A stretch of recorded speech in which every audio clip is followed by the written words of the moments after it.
Well, hello everybody, and welcome back to another episode of the Ricecast. My name is Anthony Russo. We are in beautiful Clearwater, Florida, and I am sitting across from the doctor, the pastor, Willie Rice. How are you, Pastor Willie? Doing fine, thanks. Good to be with you today. Good to be back on the podcast. It's an exciting day at Calvary. It's an exciting time at Calvary, always. I like to start off every podcast by just counting the ways that it is an exciting time at Calvary. But I did want to talk to you about, you got a pretty fun weekend coming up. Could we talk some about what you're up to this weekend? Yeah, I headed back to Brooklyn Tab. It'll be a great weekend here. Don't want everybody staying on watching TV.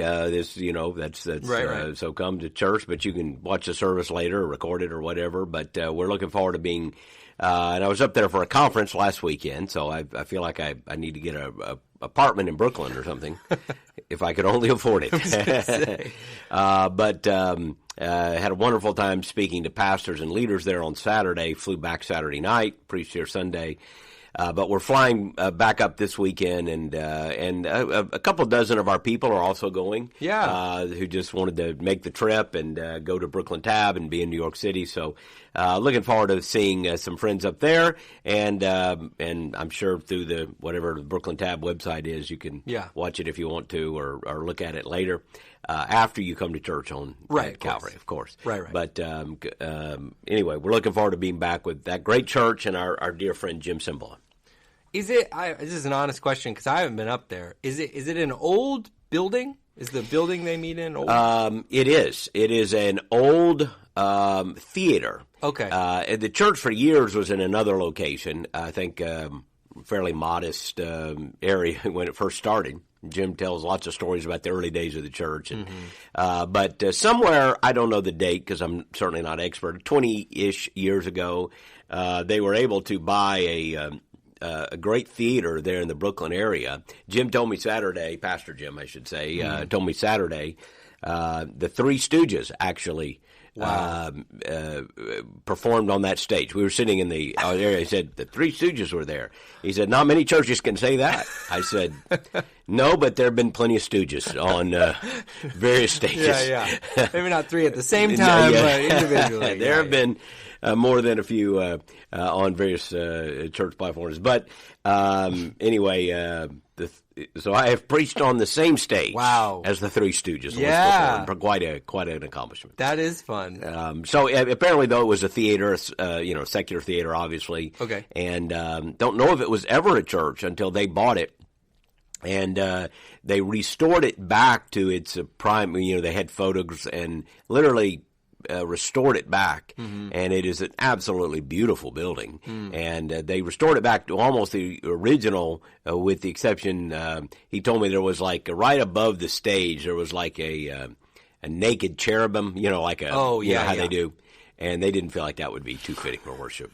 Is a naked little cherub. Distracted. Yeah, a little distracted. So it's a big cross hanging there. So there you go. Yeah. But it's a absolutely beautiful building. Well, that's fun. Yeah, it's we've talked about it on the podcast before. It's just fun.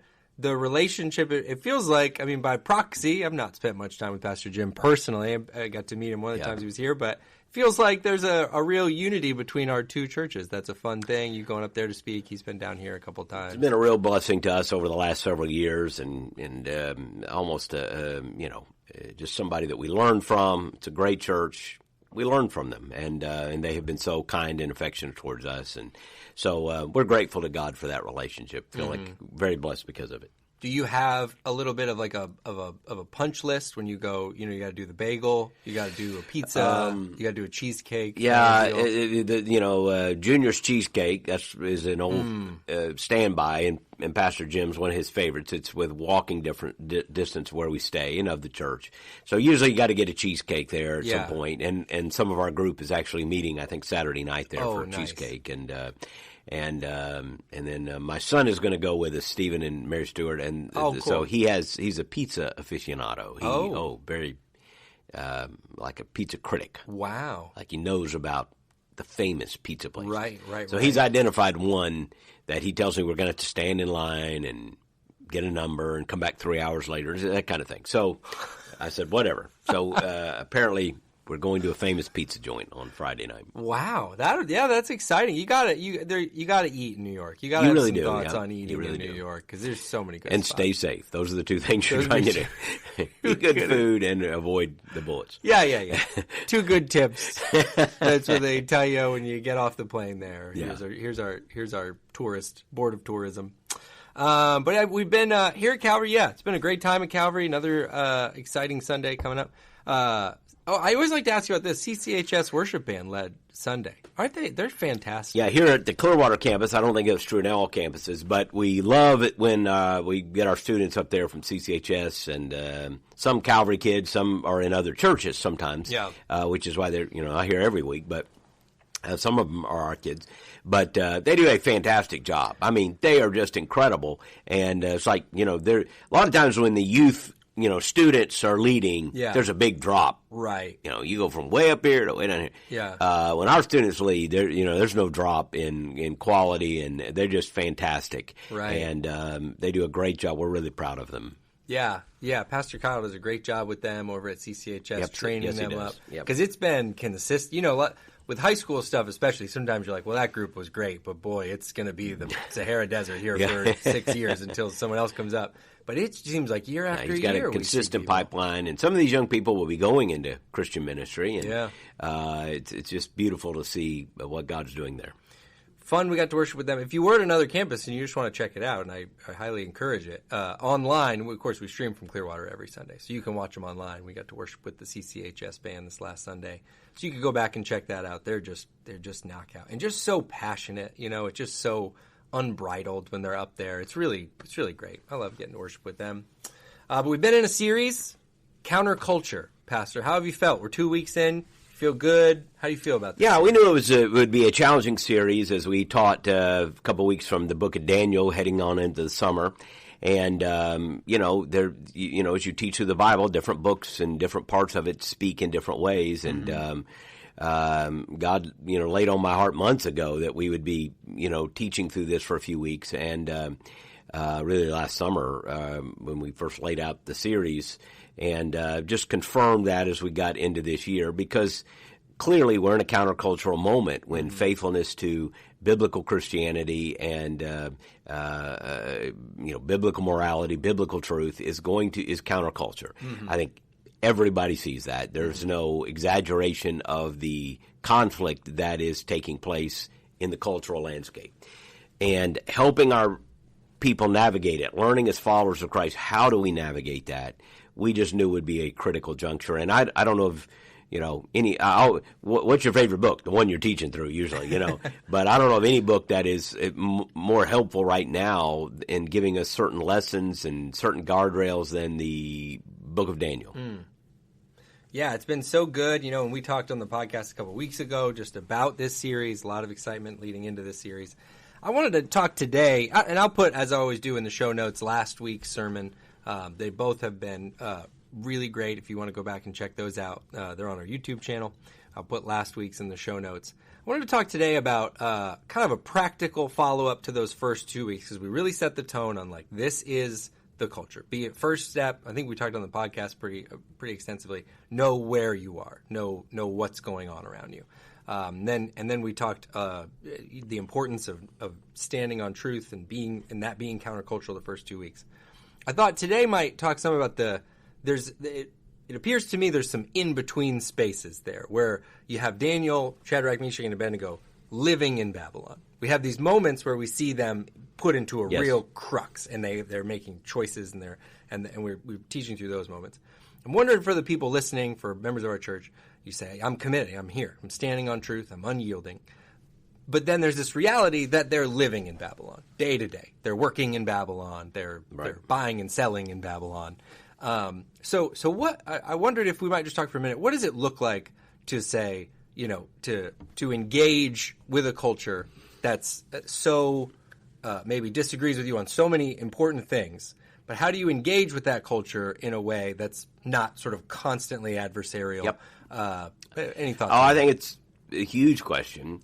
And, misconception sometimes when you read, there's 6 chapters in Daniel that deal with the historical narrative of Daniel and the other three. Hananiah, Mishael, and Azariah. They always get overlooked, or they're known by their Babylonian names. Right. I wish they were known by their Hebrew names more right. like, such as Daniel. Daniel had a Babylonian name too, Belteshazzar. Right. But no one ever wants, because if you're Daniel or Belteshazzar, what are you going with? You got to pick the one. You got to go with. And Pastor, I don't want to throw anyone under the bus, but I'll tell you what happened. Is VeggieTales came out with Rack, Shack, and Benny. Oh. And that's what they dubbed them. Well, see, I didn't know that. And then all of us that were in kids ministry at that point were like, well, Rack, Shack, and Benny. That's how I remember the names Gotcha. now. Okay, well, there you go. Well, sorry, Phil Vischer. I'm throwing you right under the bus, but that's what locked those names. But the impression is, every day they got up and well, the 6 chapters that deal with history cover decades. Right. Decades of life and career and ministry. For instance, and we'll cover this when we get there in a couple of weeks, Daniel 6, Daniel in the lion's den, actually happens when Daniel is a very old man. In our pictures, or maybe in Sunday school, you got a picture of this young, good-looking, strapping guy thrown in the lion's den. By this time, he's in his 80s, probably. He is, and we know that because this is under the Persian kingdom. And we'll get all this in Daniel 6, but this is actually, so this is after 539 BC or something, the Persians invade, and this is under Cyrus, king of Persia, that Daniel 6 takes place. So by that time, Daniel has been in Babylon, now Persia, over 60 years. Wow. So if he went even at 15, he's 75. And so you get the point. He's an old man by that point. Right. But my point is, there are 6 stories, but they cover 70-some years, 60, 70 years. And within that, there's a whole lot of other things that happen that we don't know about. There's maybe we'll know when we get to heaven, Daniel's entire biography and all the things that happened. These were major pivotal moments in his life, from a young man in Daniel 1 to an old man in Daniel 6. These are just major pivotal moments in his life.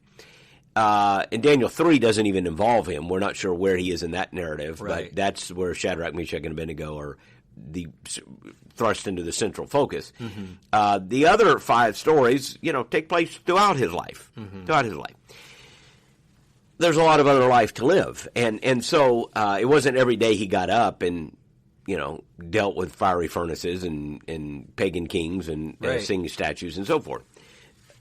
And this is kind of where we live. Right. There are dramatic moments where our conviction and courage define us, but then there are daily moments of devotion that are, they're not going to be the big stories at the end of the day. They're largely forgotten. They're in the shadows. But one of the things I love about Daniel 6, again, we're jumping ahead, is that, when they came after him, they knew that he was going to pray every day because he had habitually prayed every day. Right. That was a pattern in his life. It wasn't like, let's have a showdown. It was like, no, that's what he did all the time. Right. So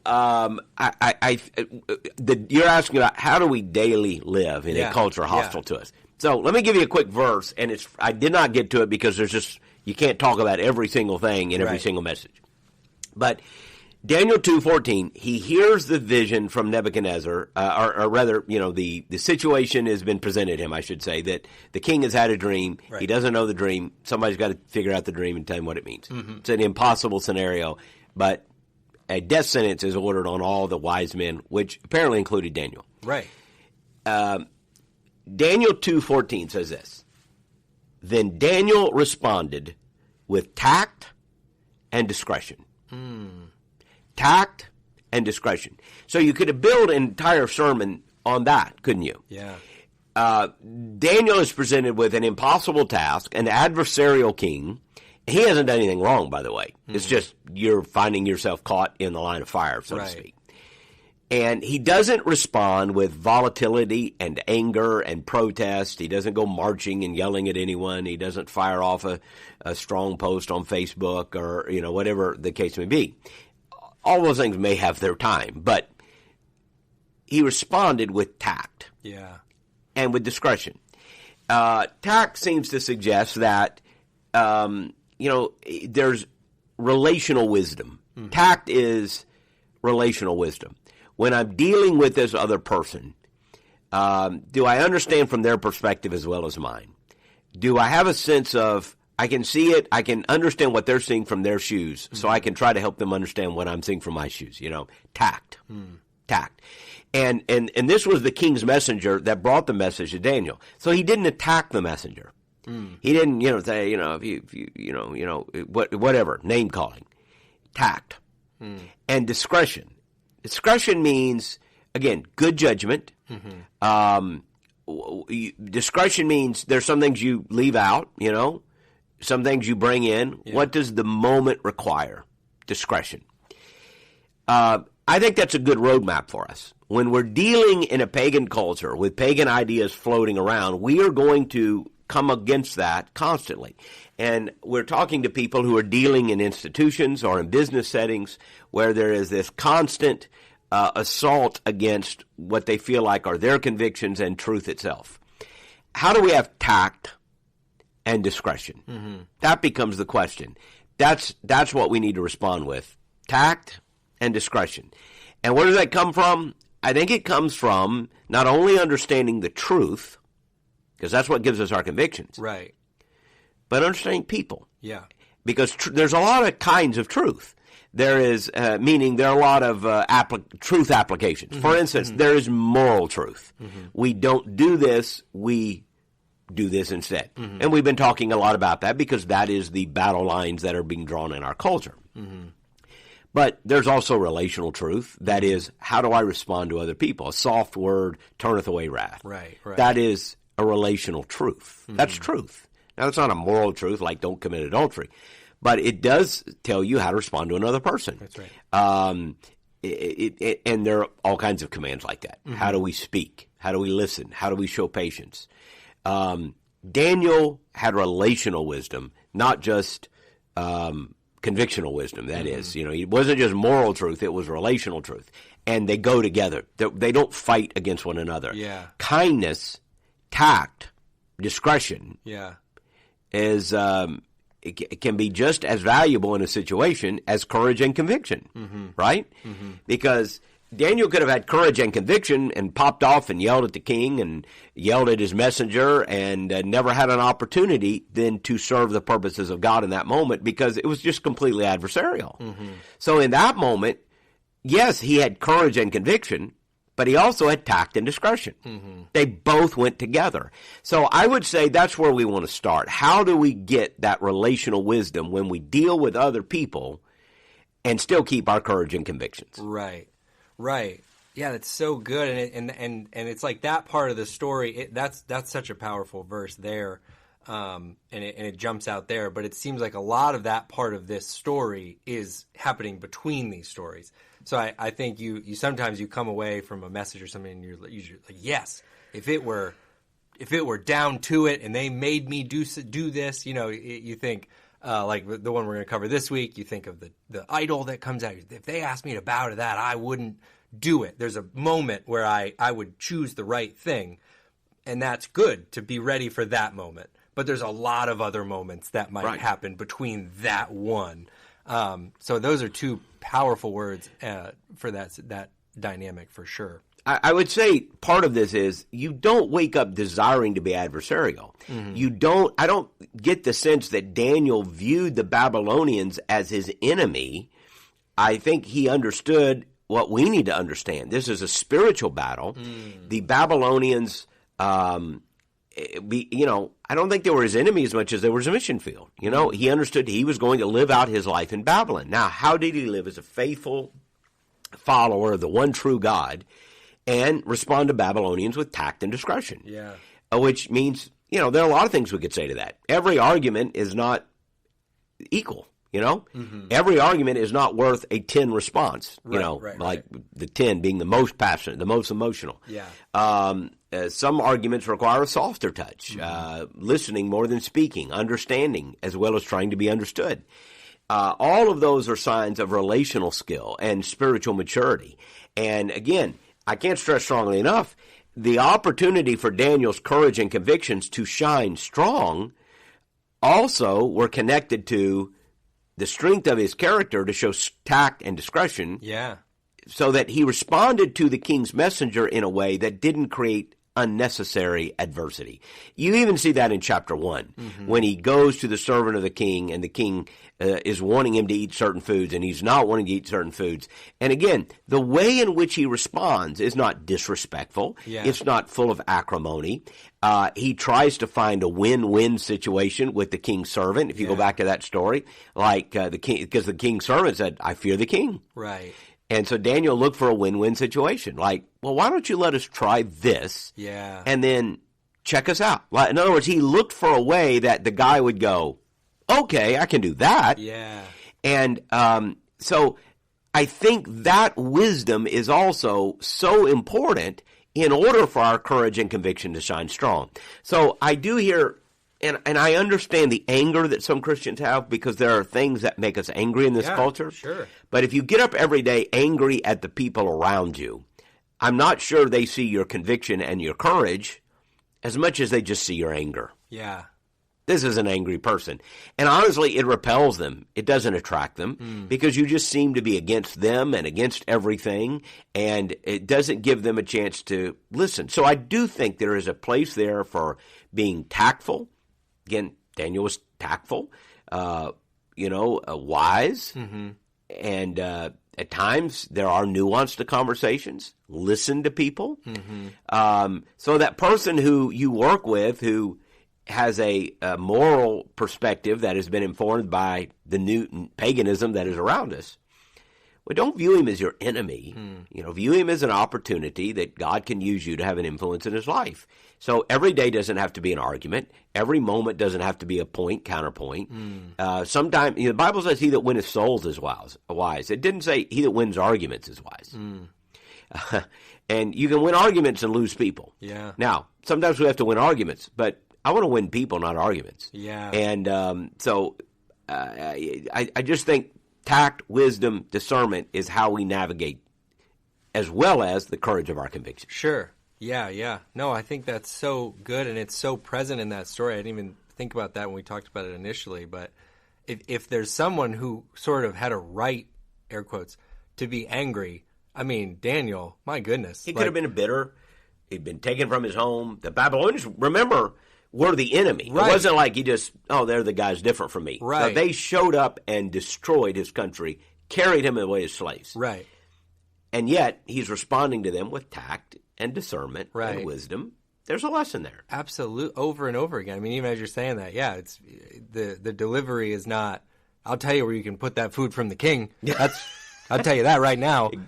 It's delivered in a way that is understanding of this man's apprehension, Yeah. It's very present there. I was thinking in chapter 2 this week, I think actually Pastor Day brought up yesterday, they were going to kill all the wise men.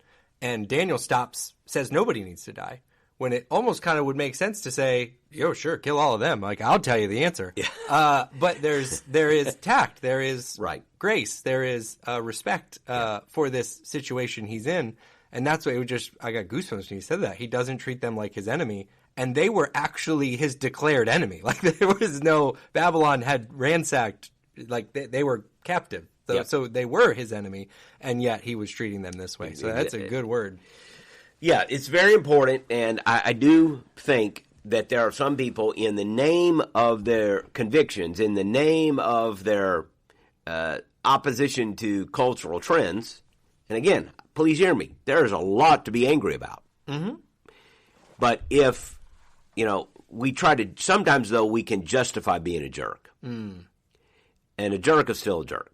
So if you just treat people, and by that I mean this, if you treat people badly and unkindly and with impatience and intolerance in the sense of, again, I'm not talking about compromising our strong convictions. I'm talking about demonstrating love and compassion to them. So this is the balance of living with wisdom and, in our age. I think, again, social media rewards debaters. Oh, yeah. On Twitter, I don't know about all the other sites, the debaters are rewarded. It does. Debaters get followers. Debaters get attention. The better debater, the more attention. And debates can be entertaining. They can be fun. They can be, get them. I just don't know that's a good way to live. And I'm not sure how many people you win There's a time. Now hear me. There is a time to debate. There is a time at least to state our propositional truth and to take a stand. But again, there's no need for arrogance. There's no need for things like sarcasm and insulting people and trading insults. You get the sense that Daniel is a very patient, graceful, the kind of person you'd want to be around. Mm-hmm. And my guess is the kind of person that influenced a lot of Babylonian people. Yeah. And, fast forward, I'm taking a lot of jumps, but right. I think there are reasons for this. You fast forward 600 years and our Lord is born in Bethlehem and 3 wise men from the east showed up. Hmm. And when we've taught that story, we always talk about who are the guys, where do they come from? We don't even know there were 3 of them. We just know there were 3 gifts. Mm-hmm. We talk about it at Christmas. Wise men from the east. Where in the east? Probably places like ancient Babylon, ancient Persia, where there had been a Jewish diaspora, a scattering of Jewish people, many of whom had remained. But I also believe they had influenced people around them. And I believe there were people, philosophers, thinkers, looking for spiritual answers who had been influenced by Judaism. So much so that 600 years later, guys travel from there right. looking for the Jewish Messiah. Yeah. Well, why did they look for the Jewish Messiah? Well, they knew the Scriptures. Yeah. The Messiah had been promised. So, now, how do you draw the connection from Daniel to those 3 wise men? Who knows? Mm-hmm. God in heaven knows that. 600 years, my goodness. But there was an influence, mm-hmm. and I think the Jewish people influenced the culture in which they found themselves more than the culture influencing them. Mm-hmm. Now, to do that, your convictions have got to be sure and sound and certain, and that's right. what we're talking about right now because there's so much confusion and because there's been too little discipleship in the church. But we also do need to keep in mind we're in this culture. We should care about our friends and neighbors. The fact that they don't see the world exactly like we see the world is a problem, but it's also an opportunity. So it's good to have dinner with those neighbors. It's good to be having conversation with those coworkers. And where do you start? Not with a debate. Very seldom do you start with a debate. Mm-hmm. Most of the time you start with a conversation, don't you? Yeah. Tell me your story. Yeah. I had a lady come up to me very sincerely one time. We've had some gay neighbors move across the street. What should we do? What should we do? Well, how about walking over there and saying hello? Yeah. My name is, what's yours? Yeah. Welcome to the neighborhood. Get to know them. Right. Right? At some point. I mean, if you're going to be a missionary, at some point, have conversation. I'm not going over there to debate them. Right, right. Or it could be a heterosexual couple living unmarried. Sure. Okay? Or whatever case you want to say that demonstrates a person who does not understand Christian sexual values. Well, the problem is they don't know Christ. Mm-hmm. So am I going to go over there and my lead is, I can't believe you're doing that. That's my lead. No, my lead is, what's your name? Yeah. My name is, welcome to the neighborhood. Mm-hmm. Glad you're here. Any way we can help? You need help with the boxes? Hey, would you, we'd love to host y'all for a hamburger cookout sometime. Mm-hmm. Find out their story. Yeah. You don't have to debate. You don't have to win a debate. Right. Go, well, what am I going to say? Just ask a bunch of questions. Yeah.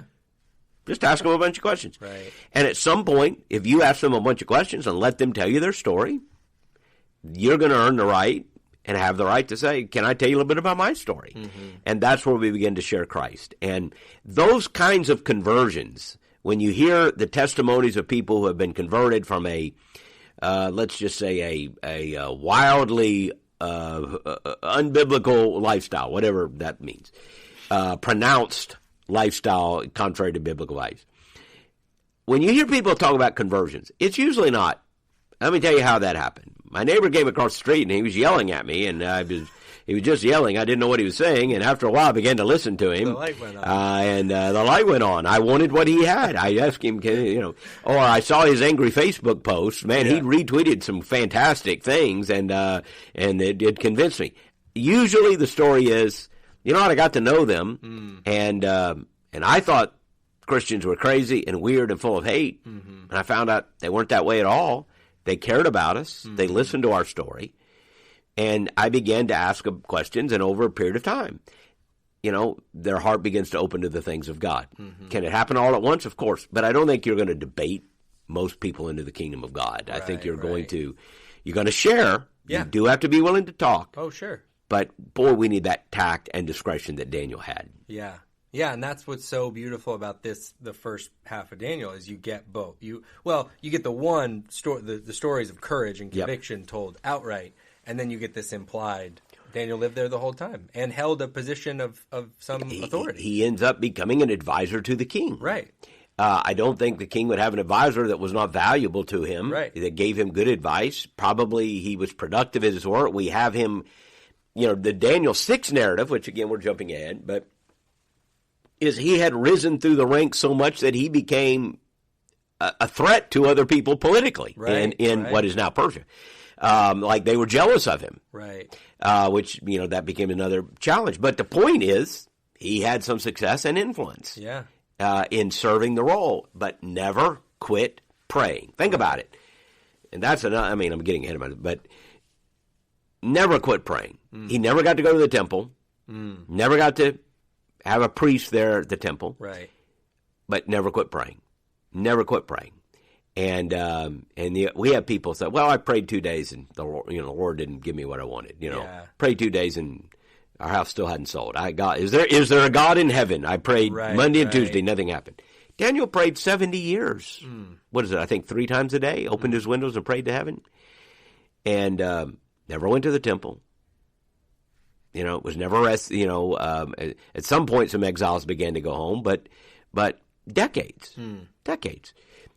But his faith was solid in the middle of Babylon. And that's why this book is so fascinating, because I'm not trying to be cryptic or dystopian as I view the future, but look, we all recognize we're about to head into we're not about to head in. We're into some very challenging times.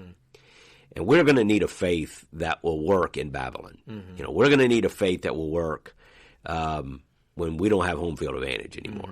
And we don't. It's gone. It's been gone for a long time. But, we are going to face threats. We are going to face the kinds of things Daniel faced. So how can we be like Daniel in the way not only we stand, but we also relate to other people in the best way we possibly can? Yeah.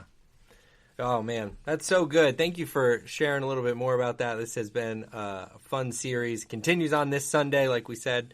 We hope you can join us at one of the Calvary campuses at 9 and 10:45 at any Calvary campus. We'd love to see you there.